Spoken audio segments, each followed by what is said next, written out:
Hey guys, Preston Mike here. Welcome back to the channel and welcome back to another video. So you just picked up your 2018, your 2020 F150.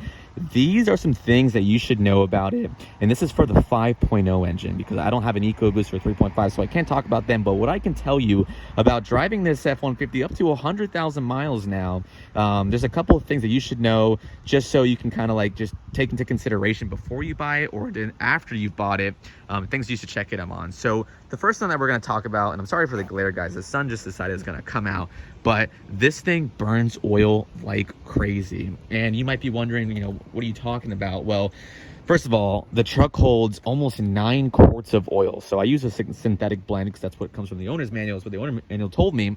But after 5,000 miles, they went from 9 quarts to about 8 quarts. So you lose about 1 quart of oil of just the truck consuming oil. And so you have to be very careful because, you know, obviously running low on oil, you're going to destroy the engine. So every, you know, a couple thousand miles, you know, go ahead and check your oil stick. Make sure that you are in between the little, the two holes, just to make sure that you have enough oil and that you're not, you know, causing any kind of damage to your truck. Now, I did install this oil catch can the other day, link in description for this oil catch can if you want to go ahead and purchase one for yourself. But I wanted to save, you know, obviously you want to save the engine life by, you know, filtering all the toxins and everything.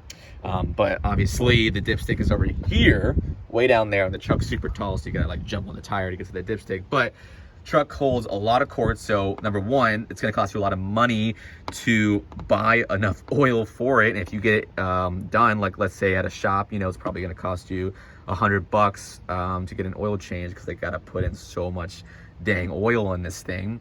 And so it does burn a lot of oil. And I talked to Ford and other, I read the forums and everybody says the same thing. So it's not just my truck, just the 5.0s are notorious for burning oil. And so there's really nothing you can do about it. But like I said, it's a super easy thing to manage. Just make sure every 2,000 miles, take the dipstick, look at it. If you need to add in more, go ahead and add in more, and then you're totally fine. So it's just something you got to take into consideration.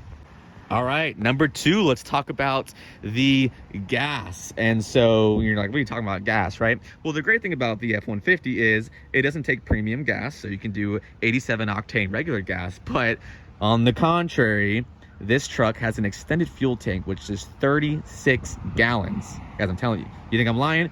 36 gallons this truck takes. Now, some of the F-150s, they take about 27 gallons, but still, that is a lot. That is a lot of fuel that this thing can hold. First of all, it takes forever to fill up at the pump, and you're going to be spending $150 to fill up your truck. So, you know, most people don't even think about this, but, you know, your truck is expensive. You buy it, it's expensive, but the maintenance and just to drive it is expensive, right? The tires are expensive. The fuel is expensive. The oil is expensive. Any kind of parts that break or anything that you have to replace, that's going to be expensive as well. So you need to take all that into consideration before you buy your truck. And so this truck, before I got it lifted, was getting about 700 miles to the tank full. 700 miles. After it's been lifted, it's about 550. So obviously, you know, the higher up you go, the less aerodynamic you are. And so that's why it's not as, and this bird just decides it wants to start making a bunch of noise. But yeah, it's crazy how much fuel this thing takes. So think about that before you purchase that truck. All right, so let's go ahead into the truck, and this is something that you need to know as well. And I don't know why Ford does this, and it's so annoying, but I'm gonna show you what I'm talking about. So you go ahead and start the truck up, right? You got your key here, you start it up, everything's handy dandy, cool, everything's good, right? Solid, hood's open, whatever. Okay, so now you're sitting here, right? Now this right here is the auto stop start, right? And so I usually turn this off. So I'll click this button. And what this does, let's say it's not off, so it's on, right? So you just have it on. When you come to a stop sign or a red light, your truck will literally turn off. Like it literally turns off. And so it's supposed to save on fuel economy or whatever it is. It's very annoying. And if those of you who have an F-150, you know what I'm talking about. And so every time you got to come in here, you got to turn it off because number one, it can't be good for the engine that you have to start your truck up every single time you hit a red light. And so the starter is definitely going to go bad. And people say, oh, like the truck is made for that. It's highly annoying. And if you have to get out of the way really fast, your truck is off. Obviously if you press the gas, it's going to turn back on, but it just, I hate it. I don't like it.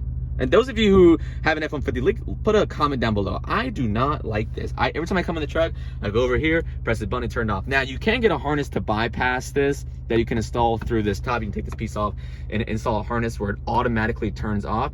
You can also do Bliss, where you can kind of go in the settings here and bypass it where it's automatically off. I've seen people install a trailer hitch so the truck thinks that you're towing something. And so with that, this also turns off as well. But I mean, the easiest thing to do is press this. Now I could get a harness and everything, but I don't know.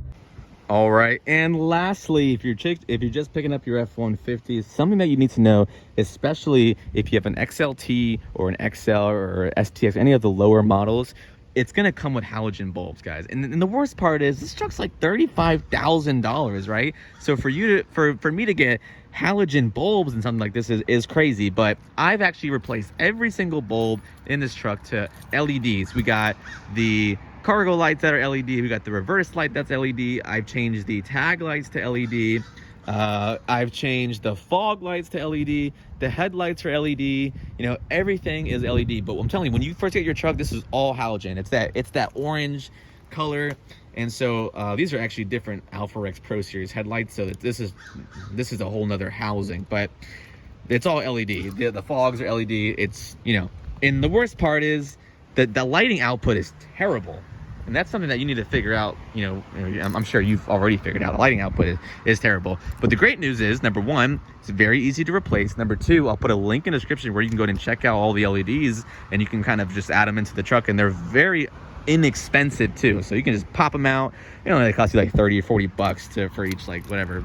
The fog lights were like 50 bucks, and then the cargo lights for like 20 bucks or whatever. So it's not that expensive, but it's just something that just like, why do you have to do that, man? So now that's not just for the 5.0, that's every mod, every make, that's XLT or STX, but just wanted to include that in there. So if you are looking to buy that F-150 5.0 or you just bought it, those are some things that you take into consideration. And like I said, not all of it's for the 5.0, but definitely the oil is one of the biggest ones for the 5.0. I'm not sure how the EcoBoost, how they do on the oil consumption, but the 5.0 is notorious for stuff like that. So if you have any questions, guys, leave a like and subscribe. I post new videos on the channel every week.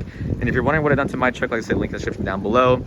And tell me about what's going on with your truck. Tell me about the EcoBoost engine if you have an EcoBoost or a 5.0. Talk to me about what's been going on with you, and I'll catch y'all in the next video. Peace.